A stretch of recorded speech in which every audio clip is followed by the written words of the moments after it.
अच्छा हम दोस्त है ना? अरे हम दोस्त है, क्या हुआ तुम? सच्ची में दोस्त है ना? अरे हुआ क्या तुम्हें? ऐसे क्यों बहकी बहकी बातें कर रही हो? हमारे बीच ऐसा कुछ नहीं है ना? नहीं तो हम दोनों दोस्त है, अच्छे दोस्त। मेरी शादी सेट हो गई है। पागल हो क्या यार, मजाक कर रही हो? मजाक नहीं कर रही, सच बोल रही हूँ। लड़का भी बहुत अच्छा, मेरी फैमिली भी बहुत मतलब खुश है, मैं भी खुश हूँ। अच्छा, मतलब तुम खुश हो ना?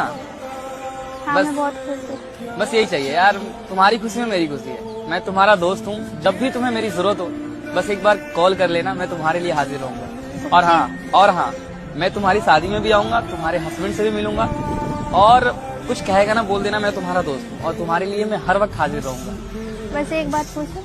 हाँ पूछो। आखिरी बात है, हाँ पूछो ना। कहीं आप मेरे से प्यार तो नहीं करते हो ना? अगर हाँ कहूंगा तो रुक जाओगी क्या? अरे पागल, मजाक कर रहा हूँ, मजाक कर रहा हूँ। मैं तुमसे प्यार नहीं करता और मैं तुम्हारा दोस्त हूँ। तुम्हें जब भी मेरी दोस्ती की जरूरत होगी बस एक बार बोल, मैं तुम्हारे लिए जान भी निछावर करने के लिए तैयार हूँ। और अब बोल देना अपने हस्बैंड को तुम्हें परेशान ना करे। हाँ, मैं तुम्हारे साथ हूँ। और खुश रहना। हाँ, मुबारक हो तुम्हारी शादी में।